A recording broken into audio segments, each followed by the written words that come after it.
At the dawn of the 14th century, Anatolia was in turmoil. The once great Seljuk Sultanate of Rum had shattered under Mongol pressure, leaving the region divided among countless small Turkish beyliks, each fighting for land, glory, and survival. The Byzantine Empire, once mighty and unchallenged, was now a shadow of its former self, clinging to the last remnants of its Anatolian holdings. Amid this chaos, a small frontier principality began to rise on the borderlands between Islam and Byzantium. Its leader was Osman, son of Ertugrul, a warrior chief of humble origin, leading a band of nomadic horsemen and ghazis, warriors of the faith. No one at that time could have guessed that this small, obscure beylik would one day bring down Constantinople itself and shape centuries of history. This is the story of how the Ottomans rose from a small frontier state to one of the greatest empires the world has ever known. Osman ruled from the small town of Soğut, near Byzantine territory. It was little more than a cluster of tents and wooden houses, but it lay at crossroads between two civilizations. From here, Osman began his expansion with raids into nearby fortresses Karacahisar, Bilecik, and Eskişehir, pushing deeper into enemy lands. Each victory brought new warriors and tribes under his banner, swelling his forces with every campaign, and his small principality began to take shape as a state. Osman's leadership was marked by both courage and cunning. By the time Osman died, his people controlled most of northwestern Anatolia. But it was his son, Orhan, who would turn the small realm into the foundation of an empire. When Orhan Gazi took power, he continued his father's wars against the Byzantines, but now with strategy and purpose. In 1326, the Ottomans captured Bursa, their first real city and future capital. Bursa's wealth, silk trade, and position made it the perfect center for the emerging state. It marked the start of a new chapter. From here, the Ottomans began to transform from a tribal army into an organized state with officials, coinage, and laws.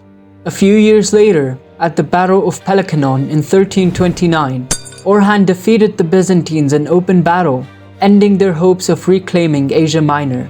Soon after, the great Byzantine cities of Nicaea and Nicomedia fell to the Ottomans. With these victories, the Byzantines were now cut off from Anatolia completely. The Turkish frontier lords had become masters of the region. In 1354, a powerful earthquake struck the Gallipoli Peninsula, destroying Byzantine fortifications and leaving the land in ruins. Seeing the opportunity, the Ottomans moved swiftly, crossing the Dardanelles and occupying the shattered towns. This was their first foothold in Europe, a moment that would change the course of history. From this moment onward, the Ottoman advance shifted from Asia into the Balkans.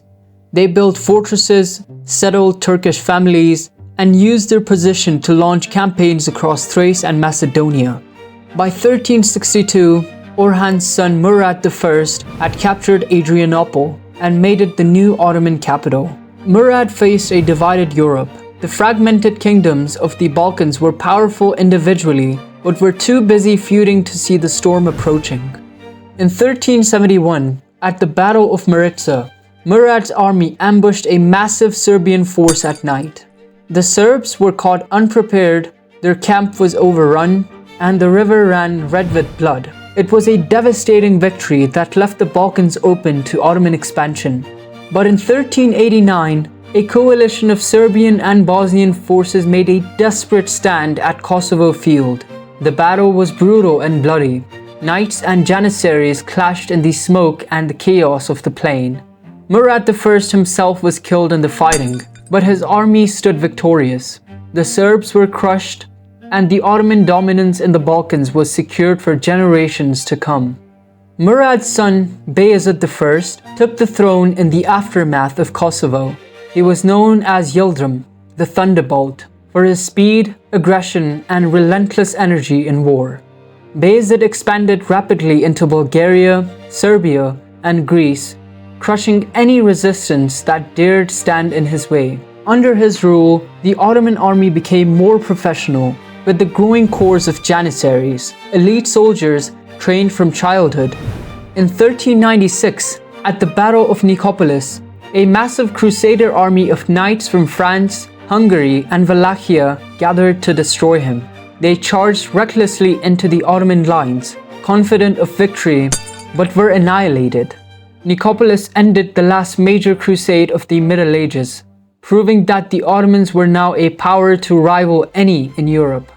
After his victory, Bayezid turned once more towards Constantinople, surrounding the city with siege lines and blockades. The Byzantine emperor, isolated and desperate, called for help from the Christian world. But salvation would come not from the west, but from the east. In 1402, the conqueror Timur the Lame, a descendant of Genghis Khan's legacy, invaded Anatolia with a vast army. Bayezid marched to meet him near Ankara, leading one of the largest armies the Ottomans had ever assembled. But during the battle, many of his Turkic allies defected to Timur, unwilling to fight a fellow Turkic ruler. The Ottoman army collapsed in confusion, and Bayezid was captured. He would die in captivity, and the empire fell into chaos. The next decade became known as the Ottoman Interregnum, a brutal civil war among Bayezid's sons. Brothers fought brothers, cities were burned, and the empire nearly disintegrated. For the first time, it seemed that the Ottomans might vanish as quickly as they had risen. But the empire survived. By 1413, Mehmed emerged victorious from the chaos and restored unity. He rebuilt the administration, re-established order, and revived trade routes across Anatolia and the Balkans. His successor, Murad II, continued his father's work, rebuilding the army and reclaiming lost lands. The Ottoman state was reborn, disciplined and hardened by its near destruction. When a massive crusader army invaded in 1444, Murad crushed it at Varna in a stunning victory.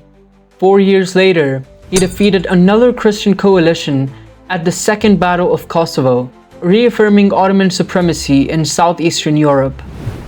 The empire was once again strong, stronger than ever, and when Murad's young son, Mehmed II, took the throne in 1451, the world would soon witness the fulfillment of his ancestors' greatest dream. In 1453, the 21-year-old Sultan Mehmed II began his siege of Constantinople. His army was enormous, about 50 to 80,000 strong, and brought with it massive cannons forged by Hungarian engineers that shook the city's ancient walls. The Byzantines, outnumbered and exhausted, defended their capital with courage, but the end was inevitable.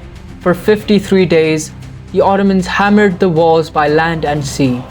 Their ships bypassed the chain blocking the Golden Horn by being hauled overland on greased logs, an act of sheer ingenuity. The final assault came on May 29, 1453. After hours of brutal fighting, the walls were breached. Emperor Constantine XI fell with his men, choosing death over surrender. The city that had stood for 1,000 years was finally conquered. Constantinople became Istanbul, the new heart of the Ottoman Empire, and the symbol of a new age. A new world order had begun. From Osman's small frontier beylik to the fall of Constantinople, the Ottomans rose through determination, discipline, and faith. In just over a century and a half, they transformed from border raiders into rulers of an empire spanning Europe and Asia.